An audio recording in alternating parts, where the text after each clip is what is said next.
Spring 1911. Industrialization sweeps across Canada. With new technologies, bustling factories, and the latest in transportation, including the automobile. There are now more than 20,000 cars on Canadian roads. In 20 years, there will be over 1 million. To keep them moving, the search for oil becomes the new gold rush. Although the North American oil industry starts in Ontario, by 1911, most petroleum is being imported from the United States. But in the Turner Valley, 45 kilometers southwest of Calgary, that's about to change.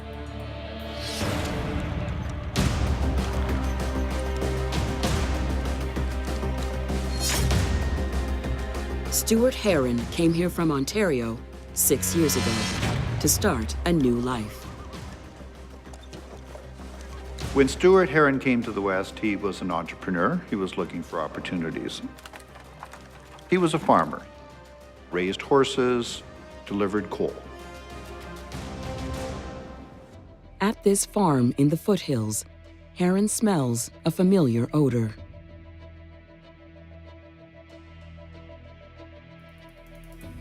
As a young man, he visited the oil fields of Pennsylvania. He recognizes the smell of crude oil. In the Canadian West, the petroleum industry was in its infancy.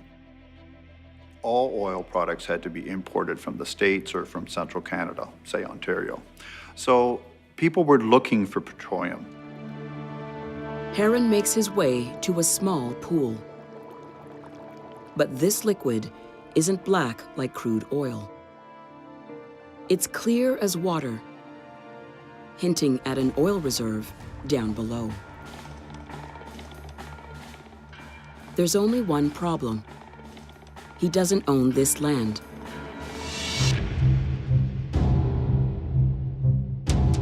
Heron sends a sample of the liquid to universities in Pennsylvania and California. The reports confirm it is gas condensate, gases from underground petroleum reserves that turn into liquid once they hit the surface. Supporting Heron's theory that there could be a large deposit of oil underground. He was obviously very excited because this was the find, and there had been rumors that there were enormous resources there. And he knew that oil was what would power the 20th century.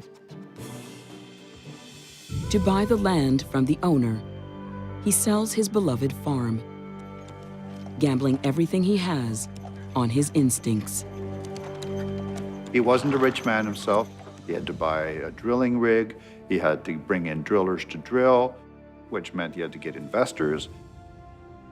He convinces prominent Calgarians to finance the drilling operation for the well, including Archibald Dingman, a businessman with experience in the oil fields of Pennsylvania, and politician R.B. Bennett, who in less than 20 years will become Canada's 11th Prime Minister.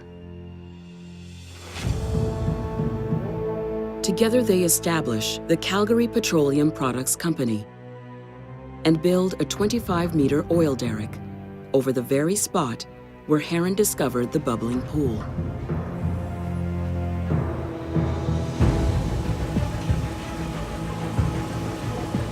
For 15 months, they drill deeper and deeper,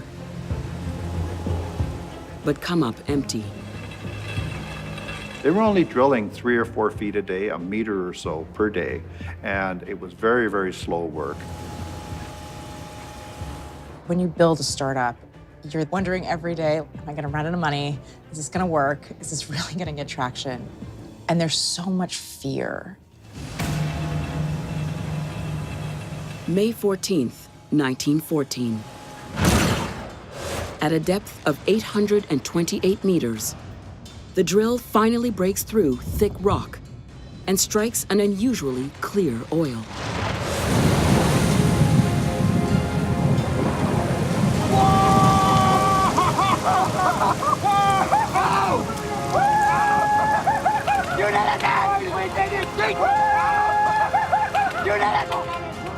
The product that came out of the well wasn't black crude oil like we think of today, which would have needed a refinery, but it was something more like the color of ginger ale. This was very rare. They didn't even have to refine it. I can imagine the excitement he must have felt knowing that this was going to be a game changer for the West. Every available barrel is rushed to the site to collect the gasoline. Overnight, Calgary becomes a boom town. 500 new oil and gas companies are registered within 72 hours. Stuart Heron's daring ambition helps develop Turner Valley into Western Canada's first commercial oil field. Bill Heron was one of those Western kind of bold characters that threw caution to the wind for fortune and prosperity. Today, Canada is the 5th largest exporter of petroleum products on the planet. Discovering oil in Canada was an important part of Canadian history because it was, it was a commodity that we needed to build society and to build, to build cities out in the West. The oil boom opens up Western Canada. Billions of dollars build cities like Calgary, Edmonton, Red Deer, Lethbridge, and Medicine Hat, a modern frontier that helps drive the country's economy.